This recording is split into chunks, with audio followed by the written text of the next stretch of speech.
Right, good evening people. It's your favourite two, Paul and Michelle, or probably Michelle your favourite, not Paul, but that's one of them things. Right, as Michelle says, this is the pigeon beer. That's what I called it. Anyway, I call it That's not his name. Weisse Taube.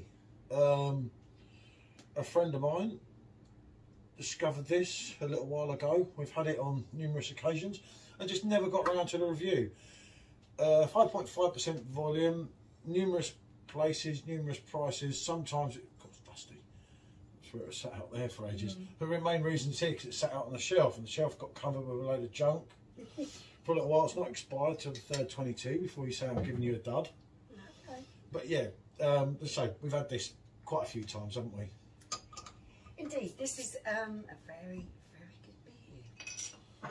Yeah, this is creme de la creme of the community, as one would say. So let's get her poured. Let's see where we are. Oh, get a bit lively, aren't I, lately with these? Oh, take your time, you see.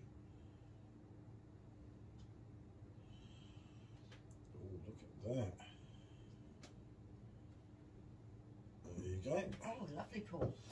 So, Well, graphics on this bottle are quite simple, and as you can see, that's why I call it pigeon beer. Yeah, your pigeon beer, one of your favourites. A lovely golden colour. There is a very slight haze to it. Really good carbonation, good foamy head, nice white foamy head there.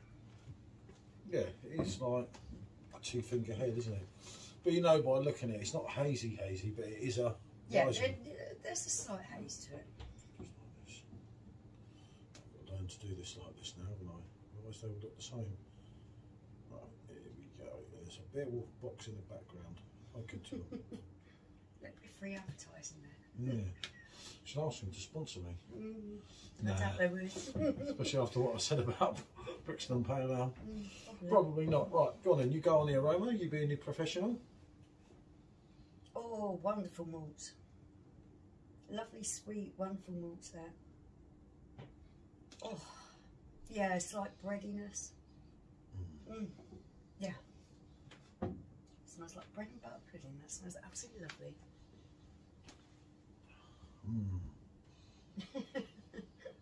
Yeah, it's all coming through.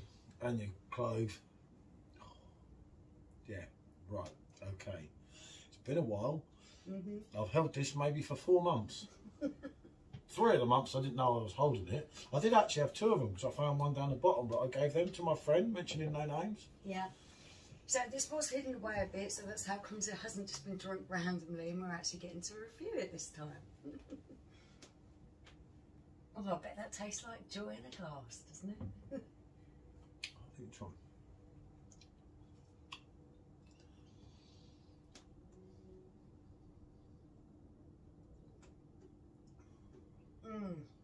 Yeah, that's good. Smooth? As I tilted the glass up to my nose, I was actually getting a really strong banana-y aroma that I wasn't getting originally. It's very smooth, it's lovely and creamy. You have a wonderful banana taste, lovely malty bready taste, and it finishes off with just that slight hoppiness, but it's so slight. This is, wow. Joy in a glass, as I would say. No, this is an absolutely wonderful drink. It's really well balanced off. It gives you everything that you expect from a Weizen beer. Weizen beer. It goes, this is one of them go totally under the radar. Yeah. And that's unfortunate because of our availability in the UK for this drink. But this drink is one cracker of a beer. I haven't had one, I would say, for about 3 months. You can't get stock over anyway because there's this, let's just say JR. There's this SOD called JR that whenever the stock comes, he goes and buys it all up. and then hoards it like he did with a Hoppenbräu. He's a naughty man, if I'm honest, but he lives local to me, so it's to my benefit as well. I can totally understand why.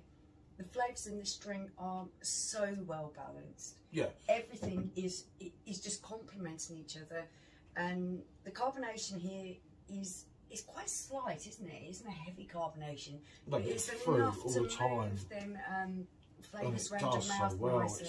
This is.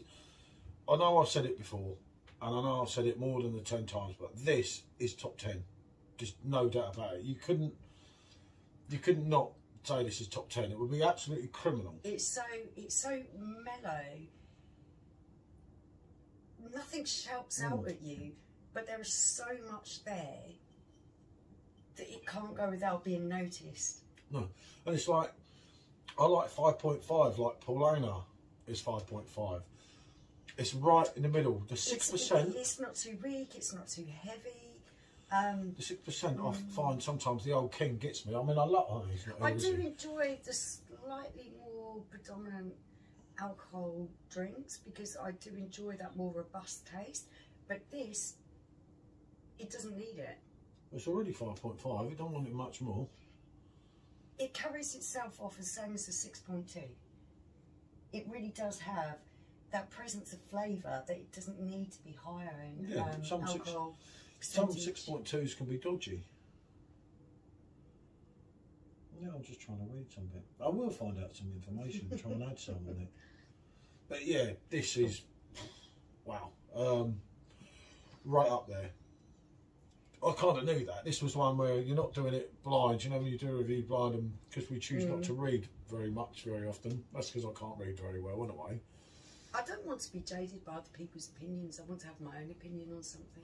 Every time we go and read something on half of these, it's all in German anyway. Then when you translate it, it don't make any sense anyway. You're like, well, hold on a minute, he said that. And because Google Translate doesn't work properly, and this one's saying it's this one's saying it's this, and you're thinking, they're out of their mind. I reckon they're drunk when they do some of them. Sometimes it's really hard to articulate what you're actually tasting. Because there can be a real complexity of flavours within one particular drink. So it takes a lot of standing here doing this to actually be able to formulate and articulate what you're going to say about a particular drink. It's a lot harder than what people think. I have people on my Facebook account that I went to school with and say, you're a peahead, how can you review a beer? And I'm like, whoa, steady on. But when you're actually standing here and you're tasting the drink to try and tell other people how it tastes, how you feel about it, what kind of experience they're going to get from it, then you think a lot deeper than just sitting there swigging it.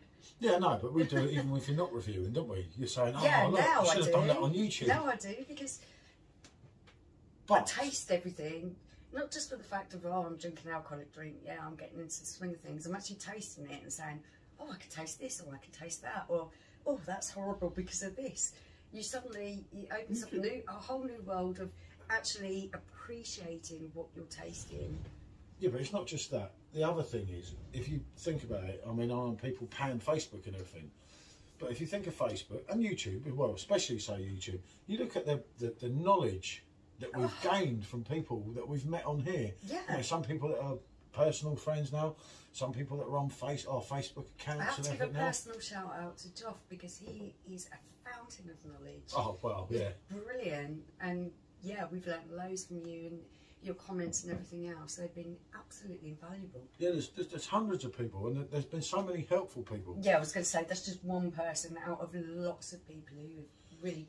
It's just really like, people say, oh, with YouTube people get funny. Yeah, you do get that, but not very often. I mean, there's a bit of community spirit there, isn't there? I think it's good. And oh yeah, Facebook, when people get drunk, it can get iffy and that. But YouTube, we haven't really had any of that bad problems. Oh, you had that loony, didn't you, from the States? Oh, he did. I think his problem was with women, not just women reviewing beer. So we're going to count him out. Yeah, and then we've got some lovely American people that we talk to on there. So yeah, it goes both ways, isn't it? It's been a brilliant experience, and this particular drink. Wow. It's a yes, and for me, it's a good 8.5. I really like this drink. For me, it's a yes, and I've got to say, I like it more than this. I've got to go on a 9. And JR will be happy. Because I've finally done it, mate. And I know he'll watch this at some point. He'll say he hasn't watched it, and then he quotes something that I said in it, you see. I know he loves me, really. Right, yeah, so we're on a 9 and an 8.5. A definite yes. If you ever see it, get it. If this is your style of drink, if you enjoy these type of drinks, and you can get hold of this, it's so worth it. It's a lovely, And if we see it, we'll post something somewhere. Yeah, if we can find a supplier somewhere who does this. If only, eh? If only. Right, anyway, I'm sure we've done your head in with half our life story and so on. And by the way, if anyone's got this far, thank you. Yeah, thank you for watching. It's probably only me that gets this far if I play it back. Oh no, and you. No, you wouldn't get this far either. No, probably not. Hey, I must have one fan somewhere. George Michael would if he was here. He loved all his fans. Never mind. Anyway, feel free. Like, subscribe if you haven't, comment, and bonjour. Thanks for watching.